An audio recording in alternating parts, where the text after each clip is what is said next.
Let us start the class by chanting Namo Tassa. Namo Tassa Bhagavato Arahato Samma Sambuddhassa. Namo Tassa Bhagavato Arahato Samma Sambuddhassa. Namo Tassa Bhagavato Arahato Samma Sambuddhassa. All right, page number 175, please. Okay.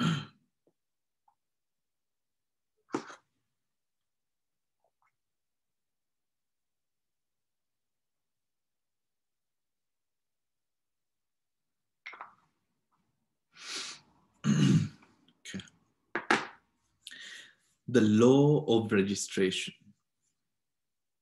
Right, the law of registration. So we have, we spoke about the Agantaka Bhavanga last time. Does anyone have any questions about the Agantaka Bhavanga and the role that it plays?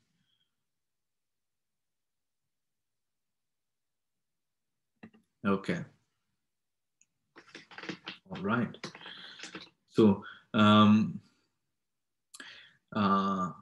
asked a very interesting question at the Dhamma Center. Well, the question was, the first question, which was, Chetanaham bhikkhave kammang vadami. If kamma arises because, or kamma is created because of chetana, what creates chetana? Right? And I hope that you all got the answer. Did you get the answer? What creates chetana? Anuma is here. Right. So Anuma, we were just discussing and I was explaining the importance of your question about Chetana ham bhikkhave kammang vadami. So I put that question to the group. So if kamma is created by Chetana, what? Yeah. Chetana.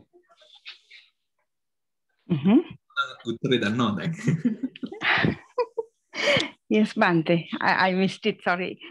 Yeah, no, I was just asking everyone if the question, Chetana. Oh, okay, Bhante. Thank you. Yeah. Got the answer? No, not yet. So don't tell, huh? No, Bhante, I won't. Anyone? Is it what comes into your mind at that moment? And the Chetana is that, like, in the sense, if it is you're mad at somebody, something comes into your mind and you do that, if you are venomous about that thing, that's the Chetana, I think. Then the karma happens because you had that consciousness. What creates Chetana? The Chetana creates by an object that you taking into account. So the object creates Chetana? Yes, if it is a vicious thing, you are cursing somebody like that, because of an object, is that the Chetana that comes and then the karma happens owing to that? I mean, not really. Not really. Oh, okay, I'm sorry. No, you don't have to be sorry. That's what I thought. Shall I try to explain? I thought, but the Bhante said that at the end of that was that karma, that if you do wrong, that everything that happens is not because of karma, and that depends also that because you can like. So we are not talking about, okay, so Chetana. Yeah. So the intention will depend on your mind and your chittas and the chaitasikas, because if you are a person who has been practicing and if you have progressing on this path, then even when some comers will come and where the Bhavanga sit and you will have unwholesome or wholesome, like what has been told in this page 175. If your mind has been developing, like a Rahatan answer, he won't respond at all, but even the others who are developing, they will be able to then see something and see through it because of the knowledge of the Dhamma and because of Yonisa Manasikara, and they won't then, the intentions won't be to do like the human individual. They will be, they would have advanced more than that, and they will be more, be able to see through it and respond in a different way. No. No, that's not it. That's not the answer to the question. Yes, Hemali. But is it because of the object, and the way someone looks at it,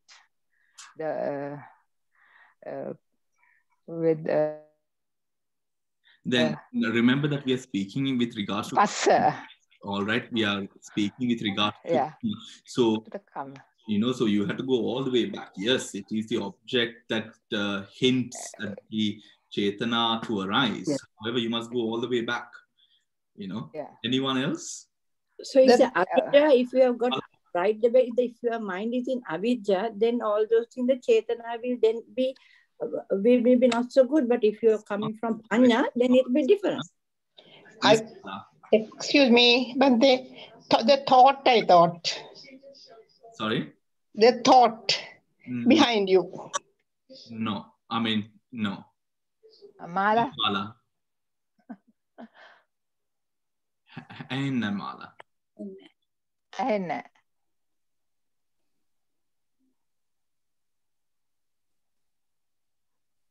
Damsiri get the hen. Oh, okay. Oh, okay. Yeah. Okay. The karma is created by Javana, but for the Javana, just because the Javana, right, there's something called Vottapa, where you decide with Yoniso Manasikara, you decide you can have Javana. But no, too shallow. Must go deeper. Shall I say my view? It's a passa. It's a contact. Sure. No? Sure. It is passa. But what is the root? What is the conditioning? There's only one word. Anuse. Oh. Okay. we were thinking about the reason behind his chair, but we were thinking about a little bit further up the system. Bhante, Anusaya means is Tanha Manaditya. No, that is Prapancha. Sorry, Kian Hemali? Is it Tanha Manaditya? Mage Karaganna eka? No, that is Prapancha. It is Prapancha. Tanha Dittimana is Prapancha. Tanha Dittimana is a part that arises because of Anusaya. Right? I think do you all remember how many types of Anusaya there are? Yeah, about 3, is it? How many types of Anusaya are there? 3, I thought. It is, Not 3. Kamara Anusaya, Patika Anusaya, Mana Anusaya, Ditti Anusaya, Bhavara Anusaya, and Avijja Anusaya. Right? So it is because of those Anusayas that a Chetana that can create karma arises. Right? Yes, in an Arahant also Chetana arises. However, that Chetana does not have the backing of Anusaya. And because of that purpose, because of that reason, that Chetana does not create karmas which create Patisanti. Yeah. So the simple answer is one word, Anusaya. Anusaya. All right. Okay, let's continue. Okay, now, paragraph 19, the law of registration. The law of registration. Likewise, they hold that registration occurs only at the sense sphere javanas, to sense sphere beings, only when sense sphere phenomena becomes object, right?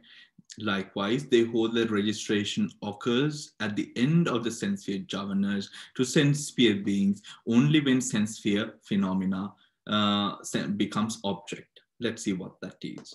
Summary of 20. So that is a law of registration. So it arises within sense sphere beings towards sense sphere, in sense sphere jhavanas, only two sense sphere beings when an object is a sense sphere object. Hare, sense sphere object. Remember, with the jhavanas that we went through, the chittavitis that we went through, it was when a respective base chittaviti, sense sphere based chittaviti arose with a great object, a very great object, that we got the tadalambanas, right? And then in the manodvaraviti as well, right? Okay, moving on. Summary of para 20. Registration occurs, they say, in connection with clear and great objects when there is certainty as regard sense sphere jhavanas, beings and objects. So that is regarding the first para 19 was about the law which refers to sense sphere chittavitis based on objects. Now it's based on the mind object, the mental objects, right? Herein, this is a procedure of registration. Moving on. Any questions? Yes, Dhamma. So that means registration has a purpose, right? Okay. Registration, because so many books says that, oh, registration is a useless part of the process. But registration has a process. That means registration is actually when you have incompatible chitta or moments, then it acts as actually neutralizing or the buffer between two chittas. Yes, right? absolutely. So it has got a purpose. Yeah. Oh yes, Sure. absolutely.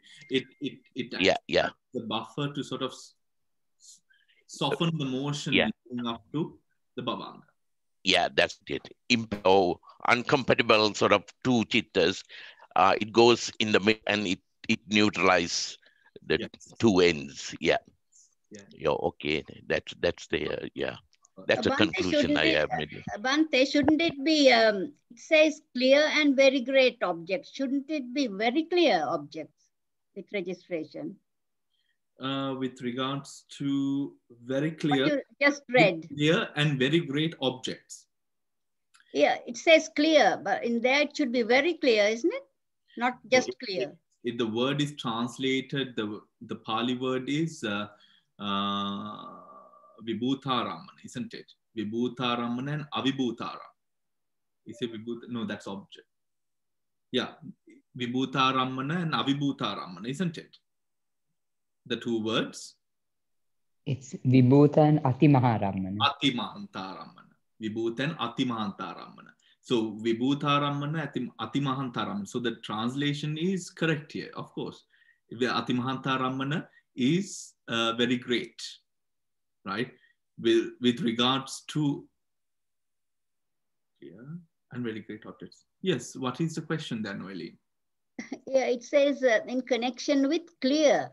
When I said, shouldn't it be very clear object? No, it's clear. It's clear. If you go to the previous section and see, let's go to the various.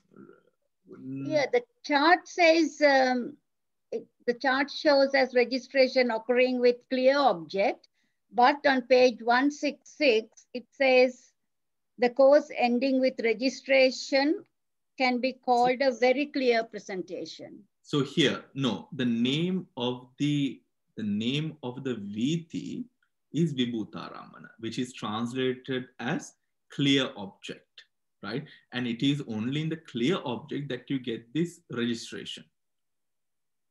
So it's not very clear. That's what I want. It's not very clear. It is clear, right? Because in the mental processes, there are two processes, which is the clear and the obscure. right? And in the Atimahanta Rammana, that is with regards to the Chakkudvarga Chittaviti or the Sotadvarga Chittaviti, you have that word of Atimahanta Rammana, the very great object. So it is clear, Noeline, right? Okay. It is clear, right? Okay, thank you, Bhante. The course ending with registration can be called very clear presentation. The course ending with javanas, a clear presentation. The course ending with mindo is an obscure presentation. It's an obscure presentation. Registration.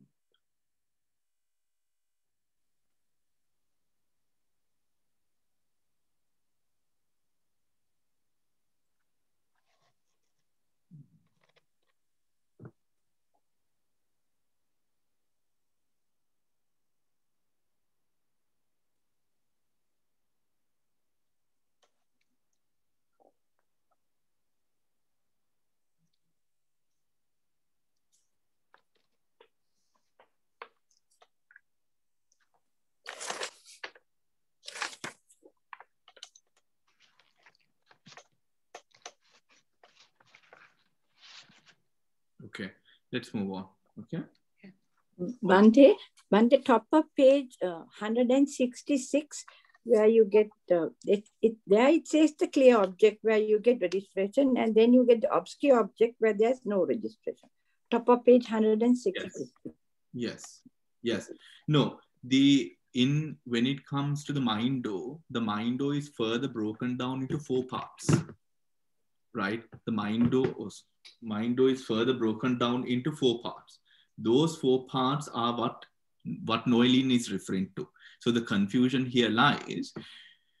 The 2 main categories is vibhuta, the clear and the obscure. The clear and obscure are further broken down into 4 parts. The clear part is broken down into 2, and the obscure is broken down into 2 again. Vibhuta Rammana and Ati Vibhuta Rammana, and clear is very clear and clear, right? Very clear and clear. But that representation is not there as a chart there. So that is what Noeline is referring to as to why it is not called very clear, right? Yeah, that's so my question. In the paragraph or the summary, it is referring to the fact of the clear, referring to that which ends with a tadalambana, right? To draw parallels into the fact that it takes a sense sphere object, or it draws parallels to the fact that when there is a sense sphere object, it has the registration as that it ends with, so to act as a buffer from the sense sphere-based object, sense object-based chittaviti into a bhavanga, which is completely mind-based, right? So anything which has a sense sphere base, right, arises within the sense sphere, and within a sense sphere being would have that buffer of tadalambana, which leads to buffer that transition into bhavanga, right? So because here they are relating to, I feel like because they are relating to the sense sphere experience, that is why they have not gone into sort of talk about the 4 different sections. Rather, they have only referred to the 2 main sections of vibhuta rammana and avibhuta rammana, the clear and the obscure, right? Good, Noeline, you remembered that little small part. Thank you, Bhante. I think soon enough, Noeline is going to surpass all of you in the class. I wish, Bhante. That would be the day. The most enlightened person. What did you say, Tarusiri? Most enlightened. Oh my God. All right. Let's move on. Okay, the procedure of javana. Okay, so 175, the procedure of javana. Now,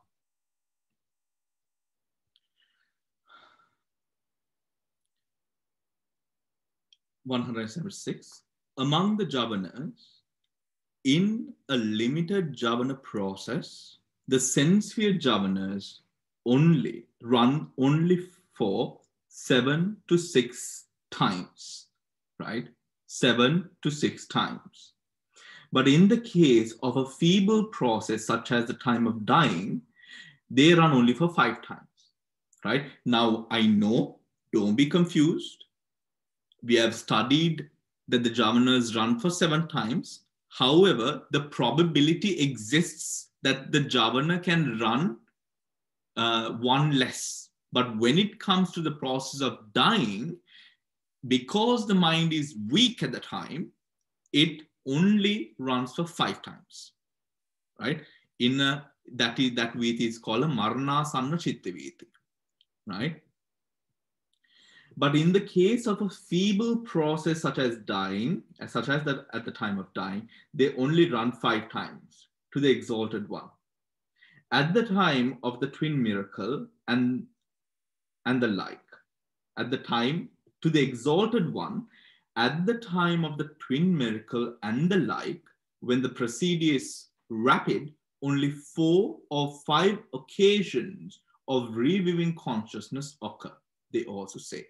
Meaning, now this doesn't happen for anyone else, right? This only happens to the Buddha. Because of the Buddha's ability, it is mentioned as to why this only happens to the Buddha, because of the Buddha's keen intellect, right?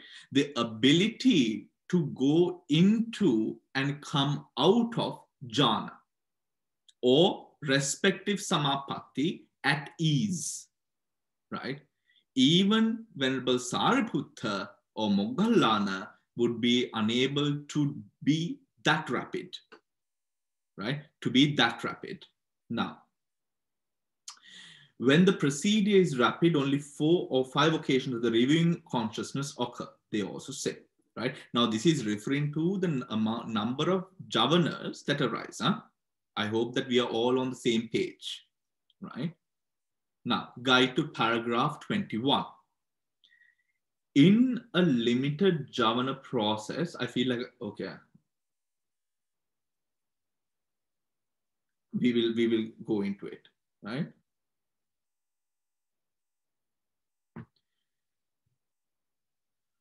In a limited javana process, that is, in a sense sphere cognitive process, the general rule is for the javanas to run 7 times. Though if the object is extremely weak, they may run only 6 times. In the last javana process preceding death, and the commentators add as such, at times such as fainting, the javanas run only 5 times because of the weakness of the heart base.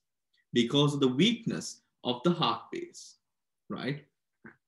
Now, when it comes to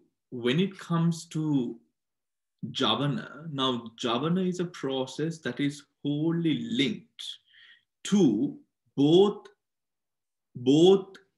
it can be linked to the anusayas, right?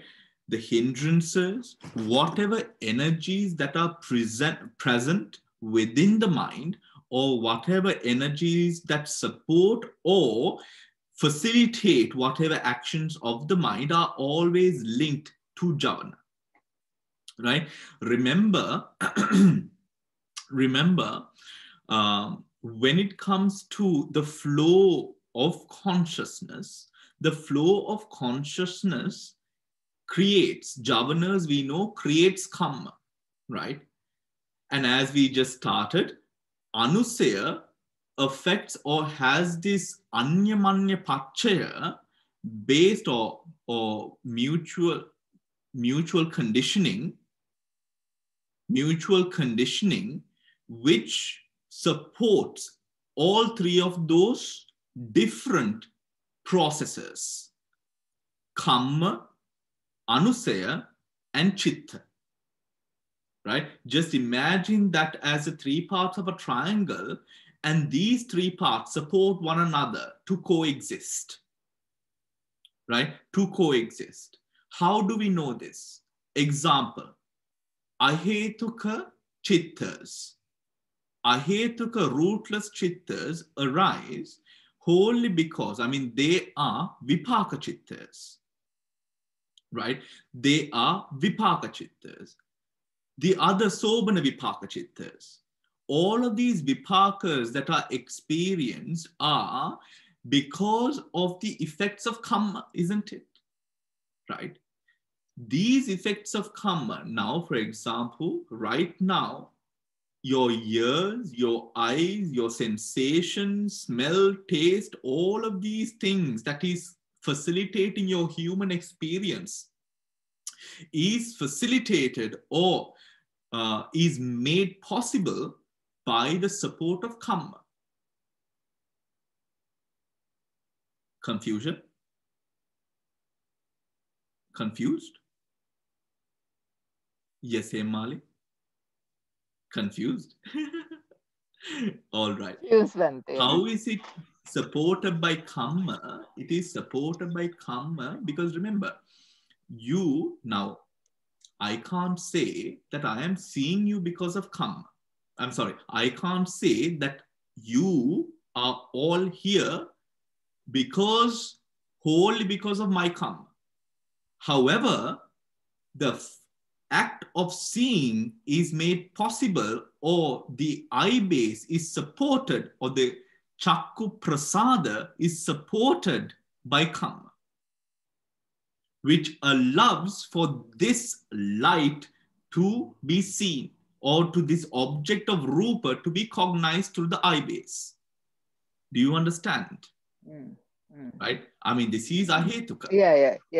Right? So, kamma, chitta, and anusaya. And there is also what we call vasana. Right? Vasana, but we don't really talk about vasana because vasana is something which is only eradicated by Buddhas. So we don't really talk about vasana, but vasana is the definition of what vasana is. Do you know what vasana is? Not luck. Bhante, is it also the latent tendencies? Chamari, we don't really talk about vasana as a part of latent tendencies because Sariputta, Mogallana, all the arahants get rid of anusaya, but not vasana. Right? Yeah. Okay. Not vasana. Because of that, we don't talk about vasana and anusaya together. I see. Okay. The example which is laid in the Tripitaka to explain what vasana is this. The clay pot that one uses to ferment toddy, right? Ferment toddy.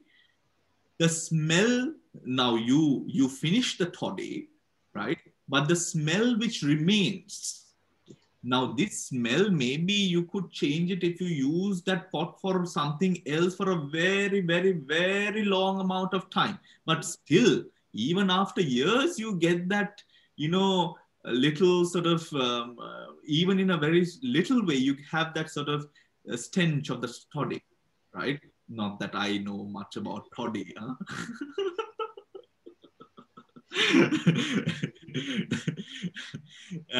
But you apparently, you get this very slight stench of the toddy. That stench is what vasana is compared to. There is no toddy in it. It's not going to intoxicate you, or it's not going to cause anything. However, that is there. Right? The examples of arahants who had vasana was, for example, the arahant who used to chew, who used to eat his dana, and then at night he used to get it back up through his throat and chew it. And when the bhikkhus complained about this to the Buddha said this was because of him being a cow. 500 births before that specific birth. It's an arahant. There was another arahant who called, who referred to people who of a lower caste as an outcast, a vasala, right? And the Buddha, when the bhikkhus again complained again this, he said, because of his Brahmin births of 500 births being a Brahmin, this is the reason why. And this is not going to be something that can be eradicated because of it being a vasana. But there is surely no bad chetana behind the vasana. Which for me, of course, I think I would have to, I for myself would have to sort of discuss this with someone who is more knowledgeable, because when we talk about speech, we also do speak about sort of mindful speech and being mindful of what is uttered. And for something to be, just imagine, for something to be so habitual, where you could utter something like calling a person an outcast so casually, is something that I can't relate to in any way, right? And I hope you understand what I mean, So it is something which is there, not as a latent tendency, but something even more deeply rooted, but does not give rise to a kilesa, a hindrance, right? It is merely a habit. It is merely a habit, right? Yadil, what do you want to ask? What was the reason, Bhante, why now Mahamoggallana, he killed his parents, and for years he was in those hells. Then he came and gradually became an arahant. But yet, at the time of birth, he had to suffer a similar thing from the robbers. What is that, Bhante? Oh, what do you mean? What is that? Are you asking for the karma, or what the karma was him hiring assassins to kill his parents? Yeah. So, but then he went to the apayas and built through all that and came back. But then after that, he would have done good things to become an arahant and become agrashavakya. But still, residue of that. So I'm just wondering whether it is. I know these are like the smell and things like that because he had. So I'm just asking, is that also something like that because he had done such a major thing? No, that is a residual karma. Residual. Although he spent so long in the apayas, still there was a residual. I mean, you take the Buddha did not, the Buddha having to suffer through the relationship he had with his cousin. The Buddha having to suffer through, even they say, before attaining enlightenment, having to go through the years of austerity was also bad karma. The Buddha not having water. The Buddha patachara and not, was it patachara? Chinchimani. Yeah, Chintamani. And these people also sort of, dragging his name through the mud. All of these things are sort of seen as, the Buddha's residual karmas. So we are not really, I mean, compared to that, we are not really going to have perfect lives, even when the Buddha had sort of rocky roads because of his residual karma. Thank you. Residual karma. So yes, so moving on, right? Moving.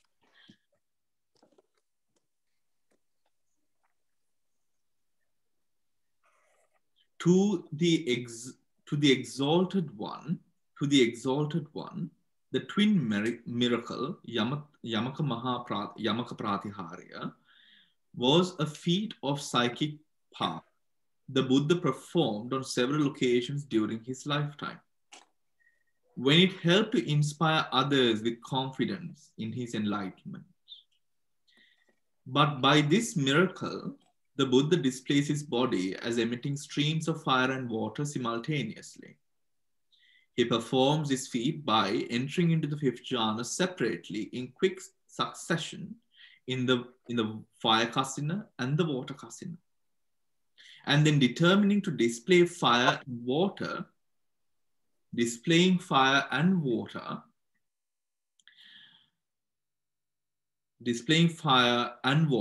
issuing forth from his body. After emerging from each jhana, the Buddha reviews its factors. But he does this by an extremely rapid jhana process, which runs for only 4 or 5 chittas. Again, because of his tikka panya, keen intellect, right? While the twin miracle itself is exercised by the fifth jhana, direct knowledge, chitta, the reviewing of the jhana factors is performed by sense sphere process, the quickest possible in the sense sphere, right? The quickest possible in the sense sphere. Is that understood, right? This is wholly to be understood, or this is wholly explained to be because of the Buddha's Tikkapanya. No one else can do it, right? No one else can do it. This is then due to the Buddha's great amount of time that the Buddha, I'm sorry, my grammar, my English today. This is wholly because of the time the Buddha spent in perfecting the paramis, right? In perfecting and mastering goodness to the extent that he did in his Paramatta Paramita, right? The arising of the four paths endures only for one mind moment. The arising of the four paths,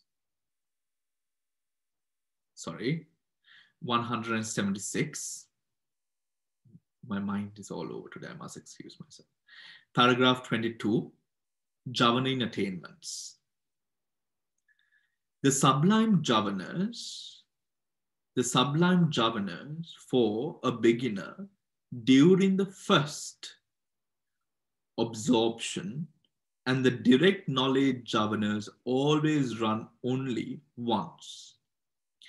Then comes subsidence into the life continuum, right? The sublime jhavanas for a beginner during the first absorption and the direct knowledge jhavanas always run only once, then comes subsidence into the life continuum, right? Remember, a similar thing, what happens when path and fruit is experienced, right? Magga arises once, then path vibrates twice, and then subsides into jhana, right? Subsides into jhana. This is, I feel, although let's see what the rest says and then we'll go into the explanation.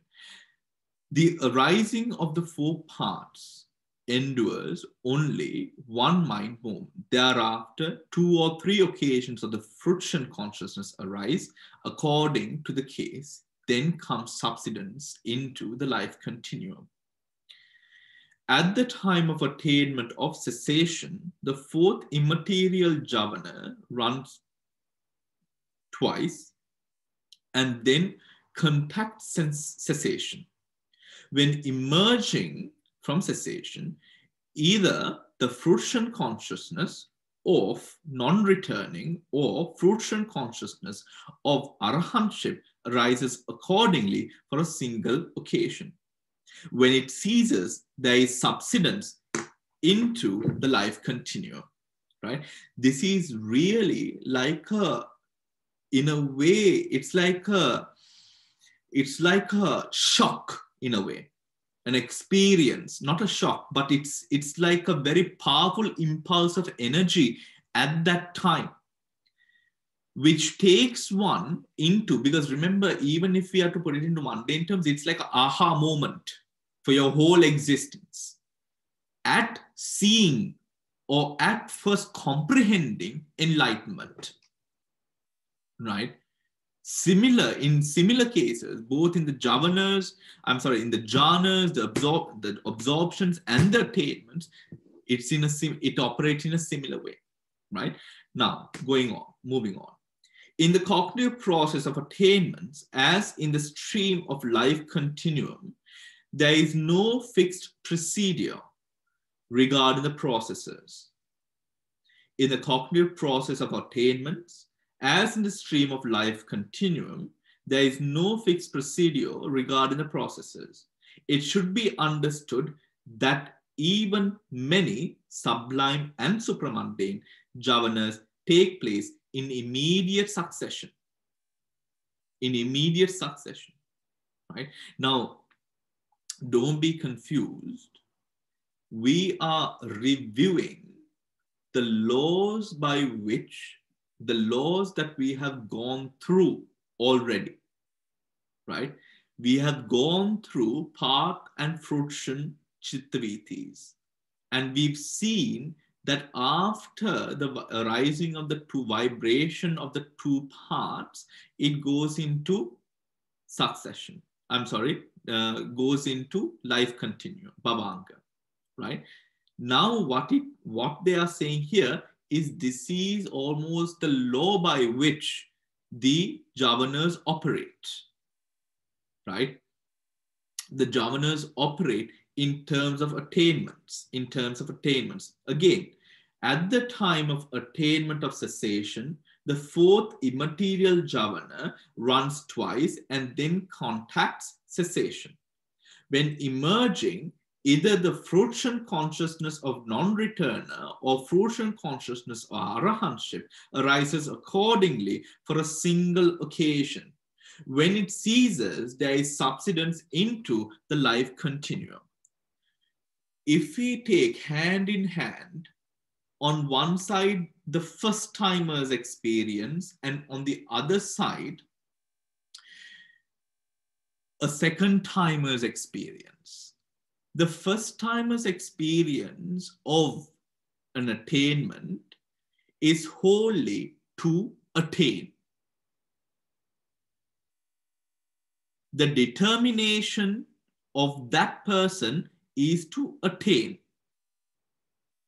The determination of the second timers is to be within that attainment. Another example. When a person or when someone determines or tries to goes into a jhana, right? First, the same thing happens. But when one then goes into the jhana the second time, in terms of mastery or in terms of being within the jhana, now the jhavanas continue, right? Continue. This is similar to, or this can also be drawn parallels with a person who wants to, now for example, the Buddha or the Bodhisattva will not be born in the Brahma realm. Why? Because of his determination to be or achieve enlightenment as the Samma Sambuddha. It is not something which would help him to be in the Brahma realm for so long, doing absolutely nothing, when he could spend that time developing his Paramatta Parami. Because of that reason, the Buddhas or Bodhisattvas rather do not or will not go into the Brahma realm. Why? Determination. Javanas and attainment, the law, why? Determination. Do you understand? The determination which drives the consciousness, right? The determination which drives the consciousness, that affects the stream or how these laws happen, because you can't change this. Because if you are to, you will not be able to maintain anything that you don't have. How will you maintain an attainment that you don't have? You can't. You have to first experience, you hit it first. And now when you have that skill, when you have that talent, now you can work with it. Right? Now you can work with it. That is what is represented here. Is that understood? Any questions? Bhante, when you said material javana, is that the one that's called case of neither perception nor non-perception? You just mentioned fourth immaterial jhana here. Yes. Yes, the fourth material jhana can be, well, sutra or abhidhamma. If it is a sutra technique, we are referring to the fourth jhana as the fifth jhana in abhidhamma. Yes, it will relate to all of that, Noeline, right? there are, I think you remember also that I mentioned that there is a school of thought that that would say that, you know, the fifth jhana or Nevasanya, from Akasa to Nevasanya, Nasanyayatana, the whole end of those are part of that fifth jhana, right? Yeah. And with regards to the jhana factors, it really is, right? But the thing is now that fifth jhana is now being excelled into or being stretched in different ways with the change of object that we bring about, right? So yes, it is. With regardless of whether it is immaterial jhana or not, the attainment is the same, or the structure or that law that governs it is the same. First you attain, and then you can attain and master it after you attained it, right? One is not going to attain and master it in one go. That is for sure not going to happen. Yeah. Thank you, Bhante. All right, that's fine. Moving on.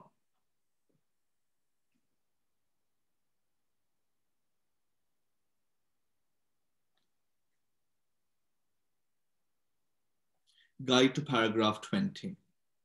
No. Okay. In the cognitive process of enlightenment as a stream of life, there is no fixed procedure regarding the processes. It should be understood that even many jhavanas take place in the sublime and the supramundane, right? In immediate succession. All right. Moving on to guide to paragraph 22. The sublime jhavanas of a beginner, etc. During the first cognitive process in the attainment of any of the jhavanas, a sublime jhavana occurs for only a single occasion owing to its weakness due to the lack of repetition. During the first cognitive process in the attainment of any of the jhavanas, the sublime jhavana occurs for only a single occasion owing to its weakness due to the lack of repetition. Just what we discussed, right? The jhavana of the fifth jhana that performs the role of direct knowledge. The jhavana of the fifth jhana that performs the role of direct knowledge always occurs for only one occasion, even in those who have mastered it, because a single occasion is sufficient for it to accomplish its task, right? For it to support or for it to accomplish its task. The arising of the four parts, etc. Now, when it comes to, for example, abhiññāna, right? When it comes to abhiññāna,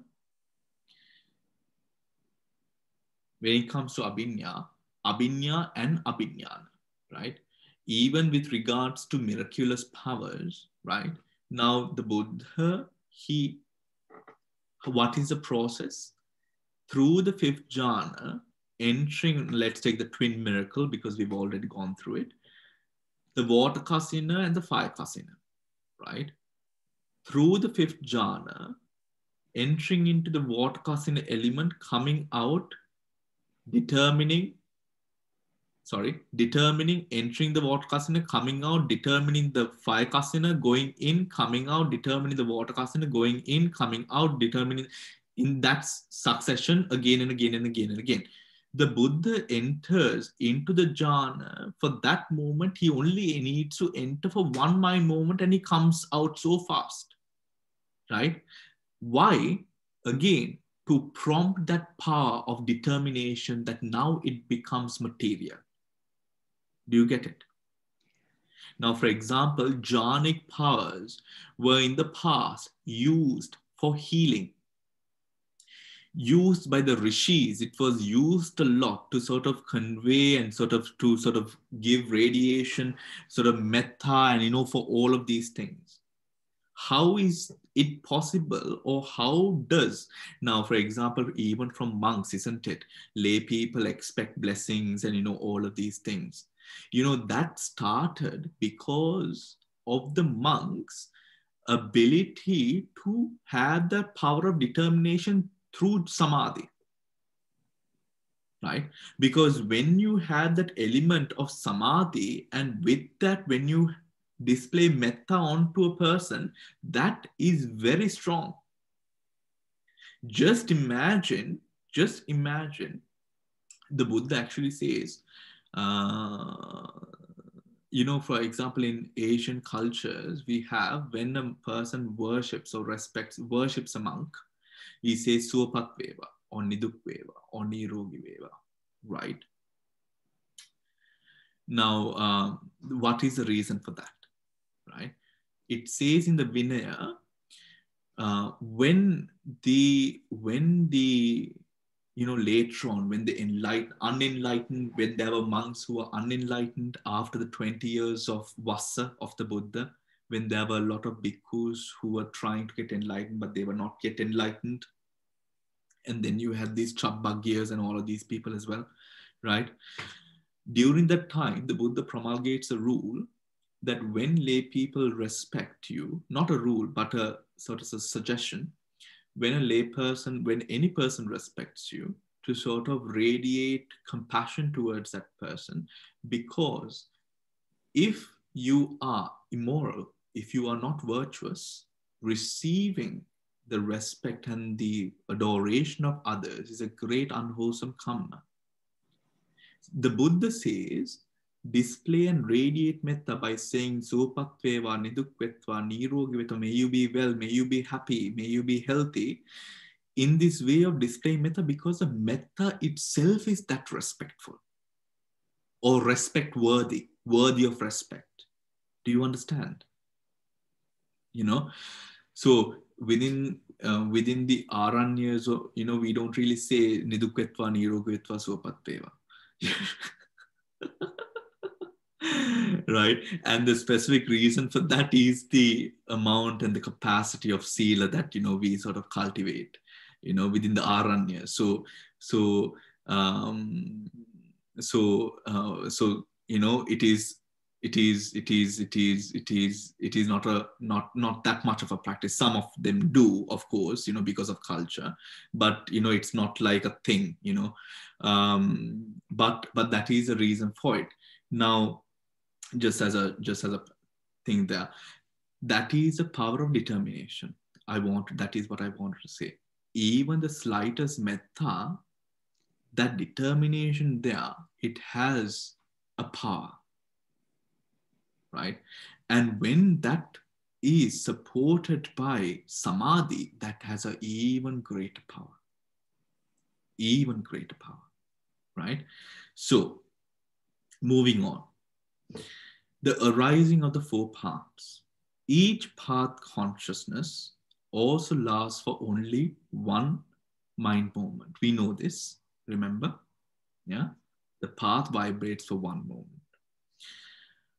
during which it accomplishes the abandoning of the defilements to be eradicated.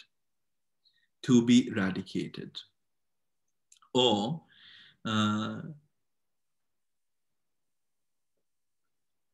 accentuated by that particular path.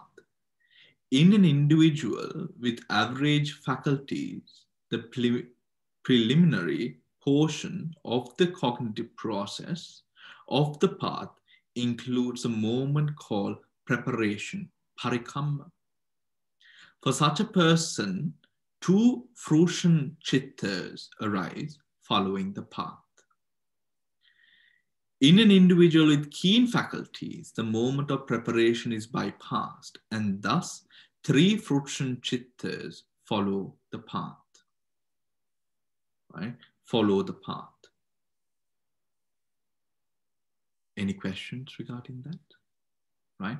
So this now comes down to, as in all the rest as well, one's ability of mind, right? Whether it is a normal intellectual level, right? Or a person of keen intellect. Now this, remember again, this is not intellect in a mundane way. This is the piercing ability of wisdom, right? The piercing ability of wisdom. And that is why that ability, or our ability, even with regard to Sariputta Moggallana, does not come close to the Buddhas, right? That piercing ability of wisdom, right? Of wisdom. That is what is known or referred to by this Tikka Panya, right? Tikka Panya, right? Now, at the time of attainment of cessation, 178, non-returners and arhants who have mastery over all fine material and immaterial jhanas can, by mental development, enter a meditative attainment in which a stream of consciousness and its concomitants is temporarily arrested. Non-returners and arahants who have mastery over all fine material and immaterial jhanas can, by mental development, enter meditative attainment in which a stream of consciousness and its concomitants is temporarily arrested, Nirodha Samapatti. In such a state, known as Nirodha Samapatti, the attainment of cessation, all mental activity has ceased. Though the body remains alive, retaining its vital heat. Retaining its vital heat. To attain cessation, okay, remember we spoke about, remember when it comes to if apart from a being who has attained enlightenment, although the stream of consciousness has been arrested for that moment, still the anusaya and kamma exists. For the arahant who has attained or who is in Nirodha Samapatti, for that person, anusaya does not exist, but kamma exists, right? But kamma exists. Do you understand? So in that way, when a person is able to maintain the Nirodha Samapatti, this remains alive, retaining its vital heat. This vital heat here is the action or the result of the power of the chitta which led or made that attainment possible. Do you understand? When before the consciousness ceased, there was entry into this level, right? Now, this level of or ability to be able to sustain the body,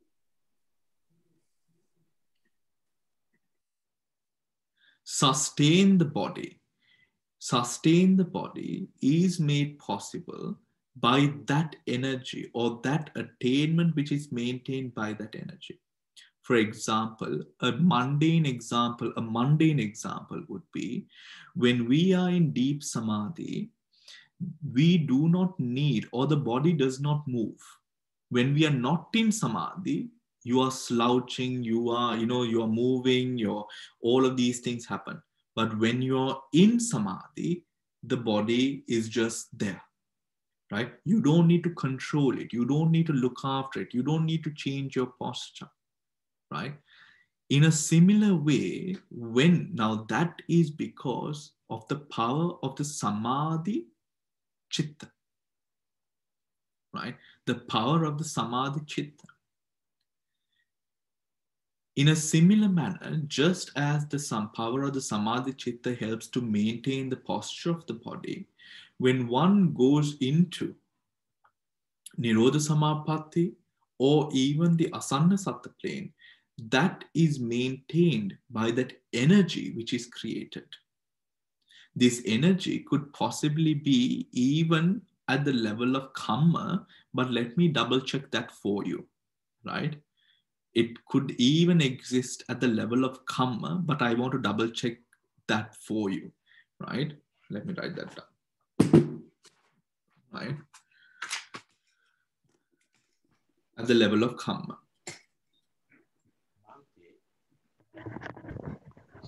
Can I ask another question? Yeah, go on. When you say the body's or body temperature is still maintained, that means your rupa or your materiality, certain kalapas of the materiality is still functional, yeah? Yeah. Like nutrients and things like that, yeah? And yeah. You know, so that means, yeah. Please go on answering. Yes. And so it means, that means the materiality or the rupa is still alive, or probably jivitendriya may still be there. Absolutely. Absolutely. Okay. Yeah. Because or else, you know, the body is going to start rotting. You know, the facilitation of the body is then taken over by the energy which is created by the consciousness. Now, the consciousness is not there for sure, right? But yeah. energy which the consciousness created is there. I feel as if, which I'm going to double check for all of you, I feel as if that is a part of the karma stream, not the consciousness stream at that point. You know, which facilitates the body to maintain itself, up until one awakes oneself from Nirodha Samapatti, right? One awakens oneself from Nirodha Samapatti. Yeah. Noeli, you wanted to say something? Yes, Bhante. In the last chapter, you said mentioned abandoning of defilements. Is it the 10 fetters you're talking about? The abandoning with regards to what? Abandoning of defilements. They keep on they keep on eradicating or weakening defilements as they go along. So on to Sakurdagami. Are they the 10 fetters? The 10 fetters, we can even yes, it is the 10 fetters. Yes, it is the 10 fetters. Yeah. All right. Dil, you wanted to say something? Dil, you had to unmute yourself, please. Sorry. No, when we were doing something else, I was talking about the warmth, that this is what I was saying in the Nirodha Samapatti, that there is that usma, not that gross thing. This is what I was referring to, Bhante. At that point, that the warmth was this, and the jivitindriya is there, and this is, and the mind is clear, but all these other facilities like the heart working brain, all those are not there. So this body, other mechanism, all right. There is the other mechanism that can take place is, I will double check whether which one is correct. There's another thing that can happen. The consciousness creates an energy which affects the Utuja Rupa. The Utuja Rupa maintains the rest of the Rupas. Like Kamma. Because, for example, let's say, I think we spoke about this before, let's say,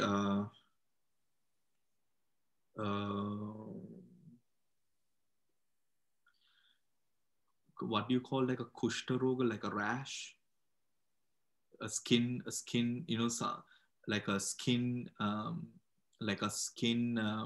where you have discoloration of the skin, or a rash, or you know, something of that sort. Skin eruption.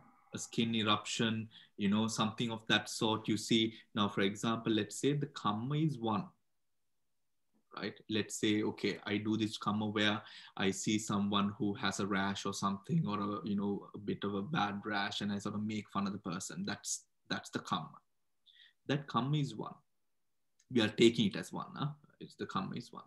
That is a karma that I did. I made fun of the person at that moment, and then I didn't think about it or anything like that, right? So the karma is one. Now, as a result of that karma, I experienced a skin rash myself, right? But now we know the Rupa Kalapas, there are millions upon millions upon millions upon millions of Rupa Kalapa that has gone into this whole body, right? And there is one karma. How does, so let's say the rash is all over my shoulder, which could be millions of Rupa Kalapa again there. How does one karma affect all of these Kalapas here, right? That happens in the same mechanism of the karma affecting the Uttuja Rupa, then manifesting itself onto a specific area, right? Manifesting according to a specific area. That's the same way. And I feel like that could also be a possibility for this, but I'm going to double check for you, right?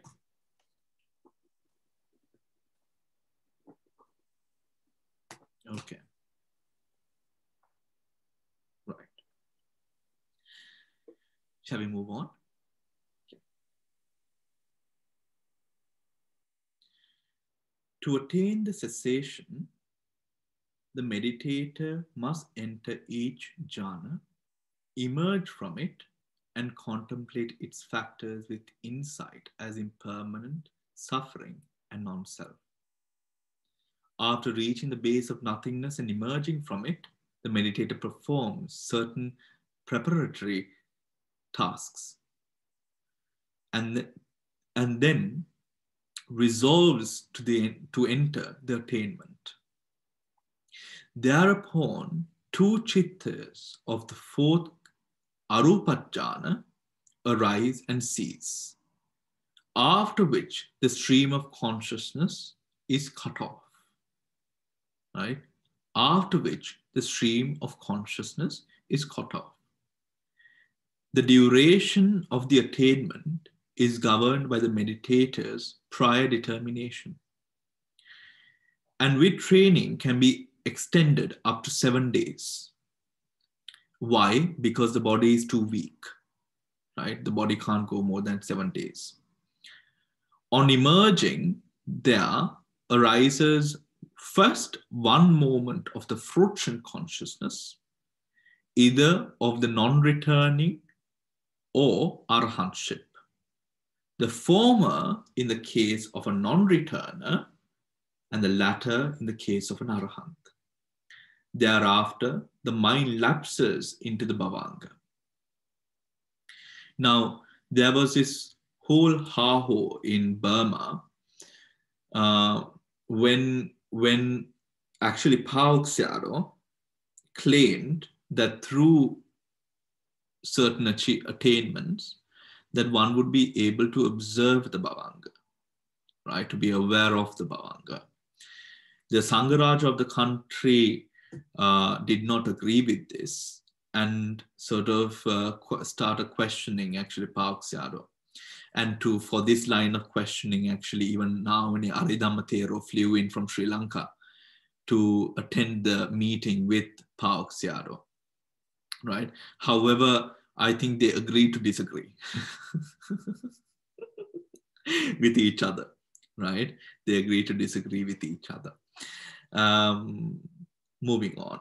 In the cognitive process of attainments, etc., this is said to show that in the attainment of jhana and fruition, through practice, it is possible to extend the duration of the absorption. For beginners, the attainment occurs for only one jhana moment. With practice, the attainment can gradually be increased to 2, 3, 4 jhanas, etc. While for those who have achieved mastery over the attainment, absorption chittas occur in unbroken succession for long periods of time, even for days on ends, right? Palasamapatti, right? Palasamapatti, meaning the ability to extend that experience as one wishes, right? Known as Palasamapatti. Going on. So there is nothing to really explain in these. It is only sort of really sort of showing the possibilities and how through the power of determination, certain achievements and attainments can be extended, right? And experience for prolonged amounts of time. But this is wholly due to determination, right? The power of determination is quite strong. Now, it should be known that limited jhavanas arise 7 times, the path and direct knowledge only once, right? Only once. The rest sublime and supramundane many times, right? Many times. So even with regards to the path, that is also known as a jhavana, right? However, to sort of denote the fact that it is the attainment, or to sort of differentiate it from a normal jhavana, which does not cause any sort of supramundane achievements, we call it path and fruit. However, that is also known because that sort of impulse that it creates, right, is really like a sort of a shock almost, right? But in a very pleasant way. But it is that aha experience, that first time experience, right? All right. Page number. So do we have any questions? Yes, Devika.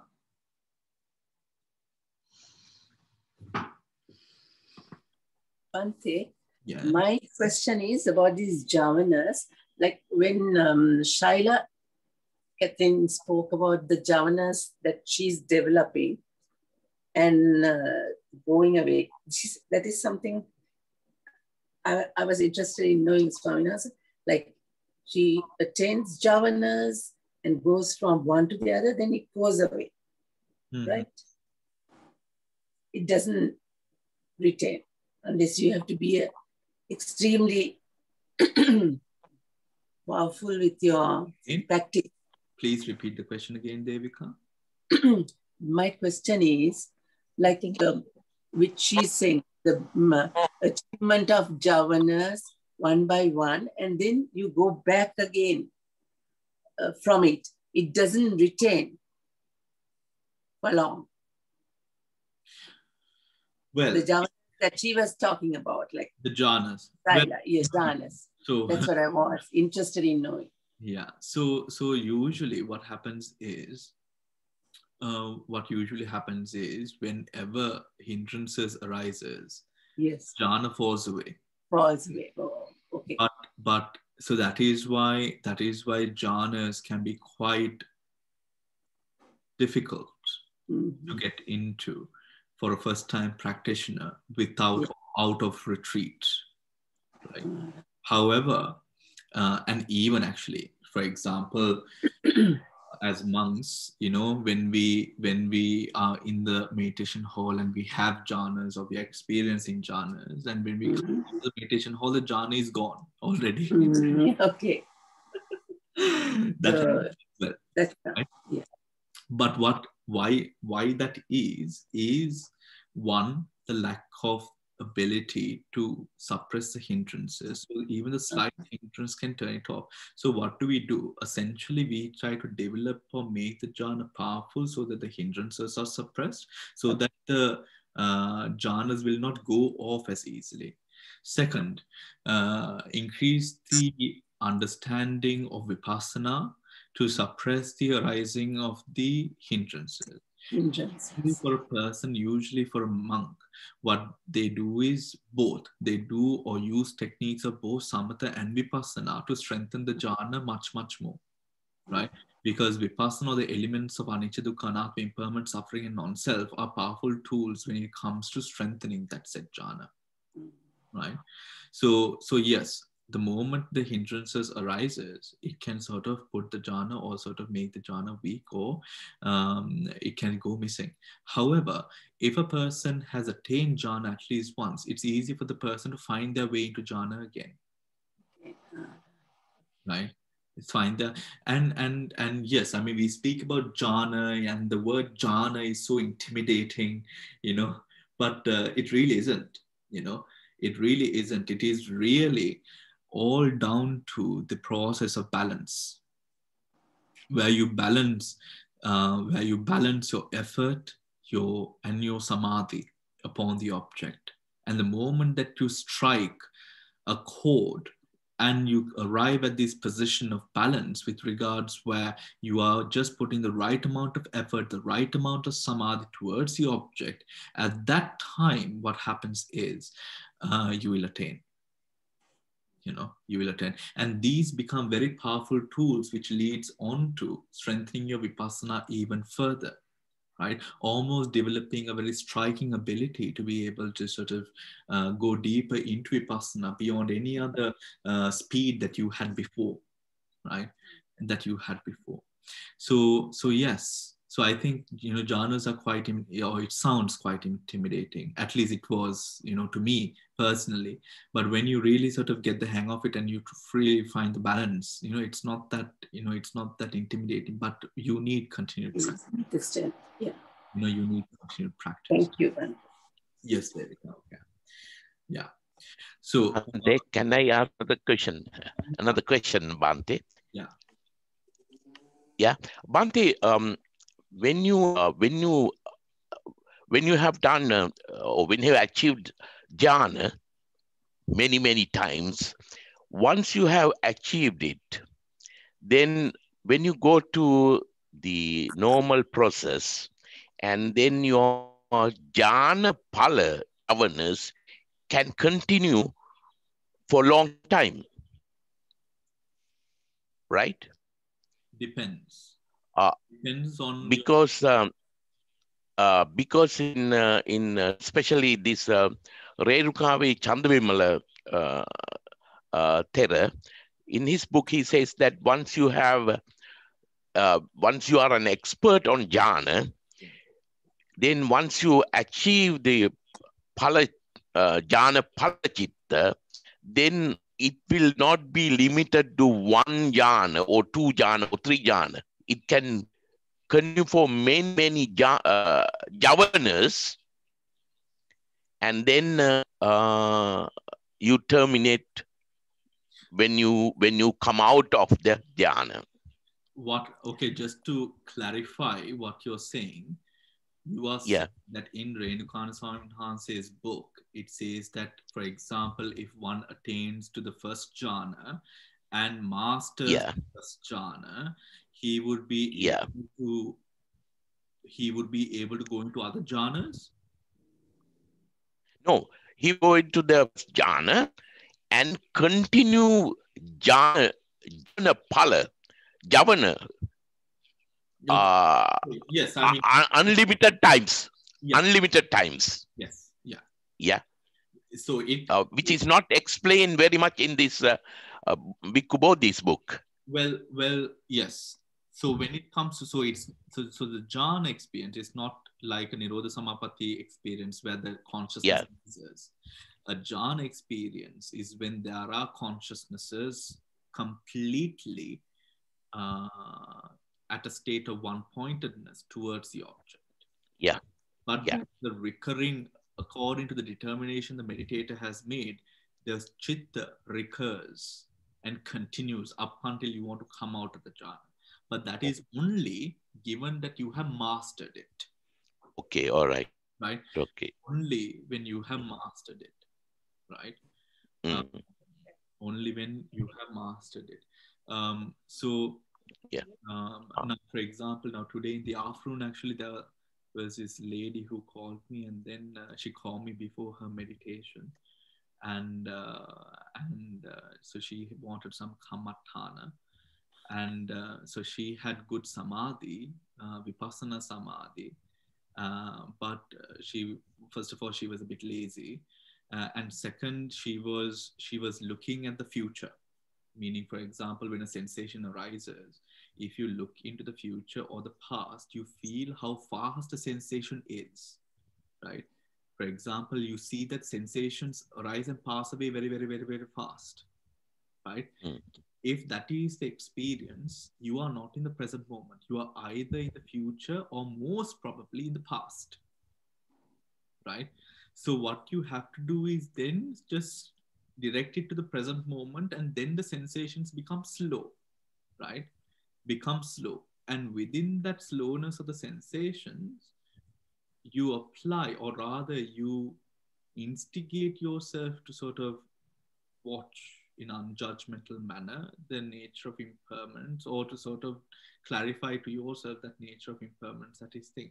So she was only able to sort of sit for 30 minutes, but her sort of vipassana samadhi was quite strong, right? Her vipassana samadhi was strong, but her technique was really bad in terms of she was looking at the past because she was seeing all the sensations, right? And she corrected that technique, and then she was like, okay, Bhante, I'm going to try this out, what you told me, and I'm going to sit now, and I'll call you after my meditation. And I was like, yeah, okay, sure, why not? And then she calls me after I told her, don't push yourself, like don't do 1 hour, you can just do 45 minutes at first, but she was like, okay, I'll try. And then she called me after 1 hour, 50 minutes, and she was like, oh, I sat for 50 minutes, it worked. The thing is, when your technique is right, when your technique is correct, and when your mind, because it's all about finding that balance. It is, it's finding that right balance, sort of maneuvering those elements clearly, right? And when you reach that state of balance, you'll be there. That's strong, right? For example, it says with regards to vipassana, with regards to the attainments, it is when the 8 parts of the Arashtangika Marga, the Eightfold Noble Path, when they all arise at that level in the mind, one attains, right? One attains. That is again a state of maneuvering, right? So why do we push for time? We push for time because as it becomes difficult, that's when you really see the maneuvering process. You know what I mean? When it becomes difficult, that is when you truly see the maneuvering process. When you have just sat down, it's easy because your body is comfortable, your whole entire thing is comfortable. But when you fast forward past and 45 minutes or so, now when it gets difficult, that is when you really see yourself, right? That is when you really see the weaknesses of the mind clearly, right? That is why we push for that extra time, right? We push for, most people can sit for 30 minutes. It's not that difficult. But when you skip that, that is when that's when you see what your true self is, right? For example, when we are in the monastery, we are all saints because no one is, the monastery is a very peaceful place. However, when we come out of the monastery, that is when we really see the nivaranas and the hindrances that are there within ourselves, not in the world, within ourselves, right? The potential. But when we are in the monastery, we're like, oh my gosh, saints, right? That difficulty is a very important tool, right? That difficulty is a very important tool for samadhi. It is not a bad tool. It is an imperative tool for samadhi because that is where you fine tune yourself. Yeah. Yes, Del, you want to ask a question? Can you hear me, Bhante? Yeah. Just explain, Bhante. Now, I thought Shaila's talk was excellent, Bhante. Now, she said, the way I understood it, that when you're meditating and trying to get samadhi, there is this thing that everybody is now like focusing on, that if you have too much of effort, right, then you go into resistance mode. Then the jhanas are more difficult. And then she said at that time about this balance, that you have to then go to a little bit of vipassana and look at the anitya, because then the mind relaxes and then you can go back again. So this fine tuning of this effort and, so you have to be sensitive enough to realize that you're putting too much effort and you're getting too, and then remember to do a little bit of vipassana, looking at the anicca dukkha anatta, and then when you're relaxed enough, try again, because that's what she was referring to, how to use, that is a very good thing, but one must be really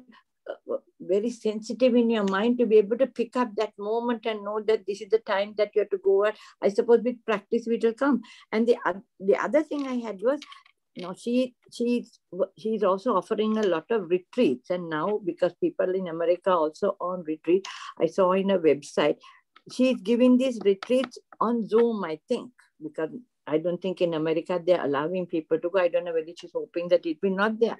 But I was thinking the experience with Ajahn Brahm, so when he offers retreats in a retreat center, like what you explained, Bhante, saying that when you're not in there, it is easier to get states of somewhat even of samadhi, because everybody doesn't have to do anything and you're quite separate. You don't talk, you don't have to cook, and there's no one.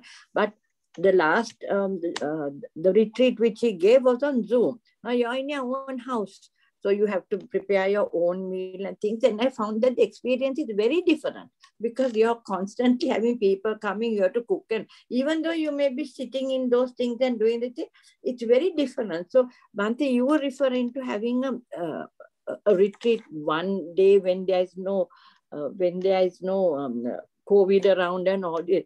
So if you are going to do, and if it is going to be like a samatha retreat like this, and that opportunity we have, it would be nice in a retreat situation, because it's not the same at all when you do it on Zoom for samatha bhavana.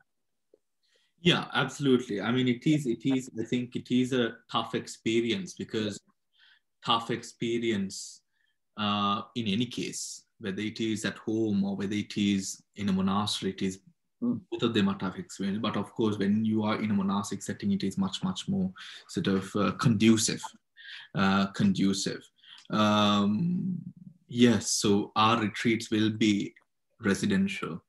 Yeah, because I realize now, because people can't give residential retreats because of it, everybody is doing Zoom, and because people want, they do it, but actually the results are quite different, Bhante, because there's too much. But the thing is, we also must realize the natures that behind our life, which makes the retreats at home also difficult, are things that we must tend to, right?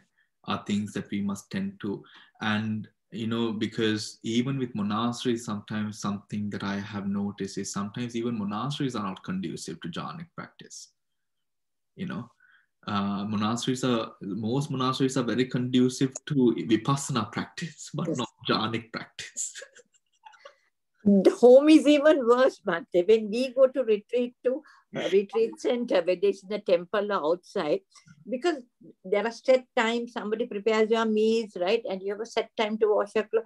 It doesn't happen like that. So vipassana ones like this, I mean, there are many people. Bhikkhu Bodhi has, so many people have. Ajahn Brahm has, Ajahn Suchitra. That's very different, Bhante. But for the samatha, and if you're trying to think of from samatha stage to go to jhana stage, I can tell you, Bhante, at the end of it, I mean, you're happy you've done it, and you got something, but you don't achieve anything of the state. Not that that's easy, but this is impossible, Bhante. I don't know, that was my experience. It can be quite tough. It can be extremely tough. Yes. Yes. So it can be 30. Does anyone else have any questions, or any questions they would like to ask? Nothing. Okay. So if so, we are having a session for Mother's Day on Sunday, which is to come, which is going to be sort of like a talk, discussion, meditation kind of thing, which is for Sunday. So if you're free, I will be sending all the poster and the banner later on. And yes, so that is about it. And so if I will see you, so I want to, there will be no sutta class this week, right? There will be no sutta class this week. And because I had to do some management stuff, but I will see you again on Saturday, all right? On Saturday. So take Bhante, when we finish this chapter 4, are we going to chapter 5 or back to chapter 1 for revision? No, we are going to be doing revision. Oh, good. We are going to be doing a quick revision and sort of cover grounds, right? So all of you who are missing or do not understand certain parts, just a show of hands, how many of you are sure of what we've sort of done through these sort of chapters? through these chapters, it would be interesting to know how many of you are sure and sort of up to date with. You mean 100% sure or what? I won't say 100%, you know, let's say at least, I would say 75% sure, you know, 75% sure. All right. Okay. I don't know whether to put my hand or not.